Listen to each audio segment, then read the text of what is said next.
Eu acho que faz aproximadamente 2 semanas que eu comecei a tentar treinar sem usar o fone de ouvido na academia. Confesso pra vocês, gente, é um exercício entediante. Você começa a escutar as conversas das pessoas, a música de academia, parece aquelas músicas de elevador, sabe assim? Mas eu confesso que depois de um tempo fazendo o exercício de superar o tédio de ficar sem fone de ouvido, eu consegui aprender algumas coisas interessantes e eu queria compartilhar com vocês nesse vídeo. A real é que eu já tenho feito alguns estudos sobre como é bizarra a dependência do ser humano a entretenimento, principalmente nas novas gerações. O que era normal há uns 20 anos atrás, hoje é extremamente entediante. Por exemplo, quantas pessoas assistem um filme na Netflix sem pegar o celular e fazer alguma coisa junto? Quantas pessoas batem papo umas com as outras no offline sem usar um instante para olhar as redes sociais? Quantas pessoas hoje comem, tá? Almoço, jantar, sem ver TV ou ouvir música ou comer em pé, em movimento, só sentar e comer. E esse tipo de questionamento começou a me deixar muito intrigada. Porque isso reflete na gente um comportamento problema de esquivar o tédio. Agora, com a rede social, inclusive nós somos todos muito gratos a ela, mas se a gente for parar pra pensar, o que extrapola um pouco o benefício e acaba gerando prejuízo é que a gente é 24 horas por dia bombardeado de entretenimento. Muitas vezes um entretenimento que frita o teu cérebro, a ponto de você passar horas usando os Reels e depois, quando você passa 2 horas, 3 horas, você sente um vazio. E calma, isso tudo vai fazer sentido do porquê eu não tô usando fone de ouvido pra treinar. E essa problemática se aumenta mais e mais quando a gente vê a tecnologia sendo utilizada pra fazer com que nós, meio que inconscientemente, fujamos dos nossos problemas e ficamos ali no entretenimento barato, sem encarar às vezes o que a gente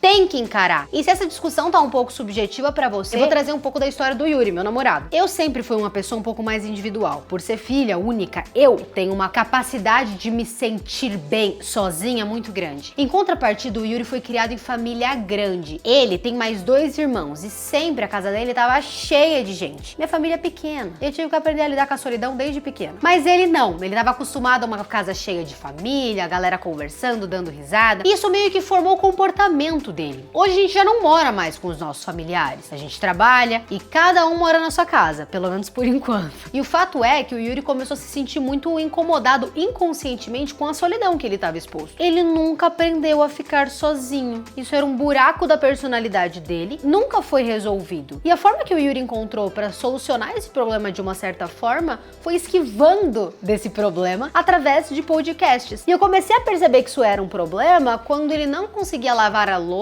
sem ouvir um podcast. Ele não conseguia dirigir sem escutar uma aula gravada. Ele não conseguia treinar sem ouvir alguma coisa no YouTube. E aí a gente começou a analisar um pouco mais a fundo o comportamento e ficou muito claro pra gente o que estava acontecendo. Ele não conseguia suportar a solidão de estar com ele mesmo durante o dia e por isso ele tentava se distrair e evitar essa realidade. O fato é que quando a gente passa pelo processo de amadurecimento, tanto no nosso shape quanto no nosso comportamento, porque tá muito relacionado, esse tipo de situação tá diretamente relacionado ao que vai acontecer com o teu corpo, com o teu trabalho, com o teu dinheiro, o teu rendimento e produtividade. Então, em algum momento, ele teve que encarar isso. E aí, pimba, ele percebeu, tenho medo de ficar sozinho, uso as redes sociais contra mim nesse momento, porque não é pelo aprendizado que eu tô fazendo isso pra realmente preencher o vazio, então eu vou começar a entrar em contato com esse vazio que tanto me aterroriza. E o resultado, depois de um tempo do Yuri diminuindo o consumo de rede social ou de podcasts e vídeos no YouTube pra fazer atividades cotidianas, foi que hoje em dia ele lida muito melhor com ele mesmo. Ele já tá aprendendo mais sobre como lidar sozinho e inclusive descobriu traços da personalidade dele que por anos estavam escondidos porque o barulho era muito alto. Assim também é comigo. Eu, uma pessoa muitas vezes ansiosa, que trabalha muito, pensa muito e tá sempre em atividade, a partir do momento em que eu ficava sem alguma coisa tocando no meu ouvido durante o treino, eu sentia um incômodo muito esquisito, desconfortável mesmo. Isso porque eu aprendi a ser criada em um meio tecnológico onde o tédio não é bem tolerado. E eu também acabei percebendo que se a gente alimenta esse estado de intolerância ao tédio, nós nos tornamos pessoas chatas. Pessoas que não conseguem escutar uma conversa, olhar no olho de uma pessoa, comer um alimento sem acelerar, sempre buscando por mais, pelo próximo estímulo, pelo próximo clique, e onde isso vai parar. E é muito fácil falar. Sair desse ciclo em que fomos criados e basicamente a minha geração de 2001 aí foi imersa, é muito difícil. Então, o que eu escolhi fazer foi tomar consciência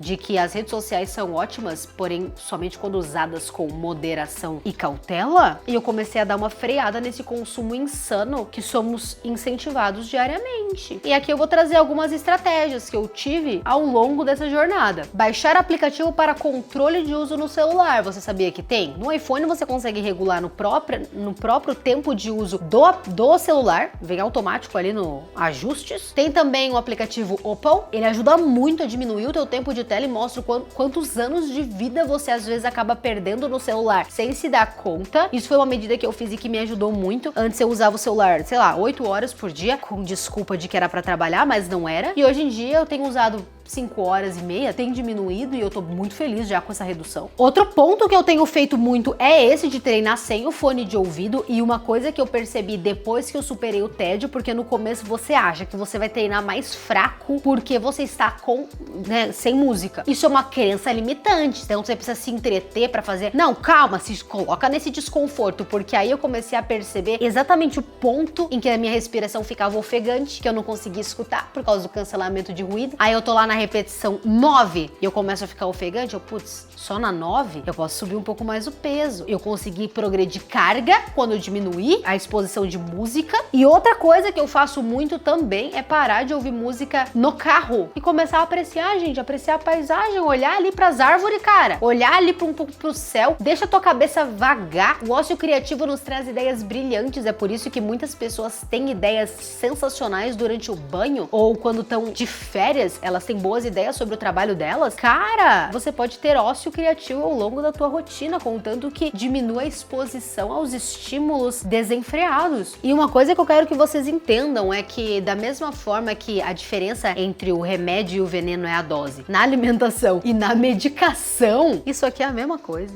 Música, podcast, tudo. Vocês sabem que eu uso o meu canal muito pra falar sobre nutrição e alimentação saudável, mas a minha percepção seria burrice eu não usar também da plataforma que eu tenho e no nível de comunicação que a gente alcança pra falar pra vocês que o shape tá muito conectado com esse tipo de coisa, com a forma como você se percebe e como passa as suas 24 horas, porque a gente não é só uma boca e um ânus, come, caga, não, nós somos um organismo vivo, completo e que interage muito com o ambiente externo, então que levemos nessa responsabilidade. E mais uma coisa, se você tem interesse em aprender mais sobre esse tema, eu vou trazer 2 leituras que me agradaram bastante. Já recomendei algumas vezes na Ação Dopamina, mas eu considero essa leitura brilhante. Ela explica um pouco sobre como o excesso de prazer deixa as pessoas infelizes e o que a gente pode fazer pra mudar isso. Ainda bem que esse livro foi um best-seller, ainda bem que esse livro ganhou a popularidade toda que recebeu, até porque se as pessoas têm noção de como a rede social pode ser nociva pra elas, eu acho que isso se torna uma boa semente plantada pra que a gente consiga mudar e alterar o nosso comportamento. Recentemente também fiz uma leitura que eu imaginei ser do mesmo segmento da Nação Dopamina da doutora Ana, só que agora do Daniel Z.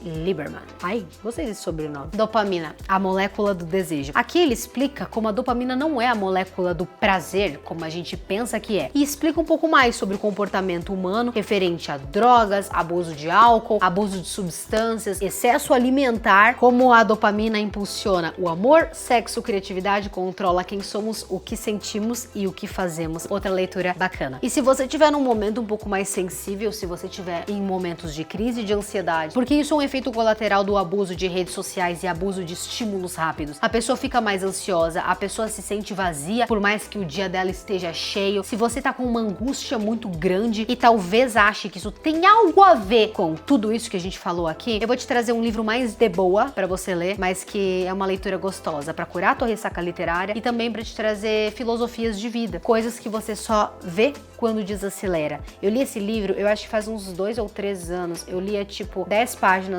pela manhã de madrugada e me ajudava muito como manter a calma em um mundo frenético. Ele faz você aumentar a tua percepção sobre coisas que às vezes nesse raio de coisa que acontece, a gente não presta tanta atenção. Então, não são livros sobre nutrição, não são livros sobre dieta, mas como eu disse, eu nunca achei que o meu conteúdo deveria ou deve ser apenas sobre o que a gente come. É muito mais do que isso. Espero que vocês tenham gostado desse vídeo. Comentem aqui embaixo se vocês gostam desse tipo de inclinação onde eu falo um pouco mais com vocês, porque se eu tiver esse espaço e eu souber que alguém do outro lado da tela se beneficia com esse tipo de conteúdo, eu vou me sentir mais livre pra continuar trazendo e não só coisas sobre alimentação. A gente acabou de gravar um vídeo sobre densidade calórica, eu tô com um monte de fruta aqui, mas eu também queria trazer um outro ponto pra fechar o conhecimento aqui no canal, sabe? E o vídeo de hoje vai ficando por aqui. Comentem e se inscreve pra mais de nutrição.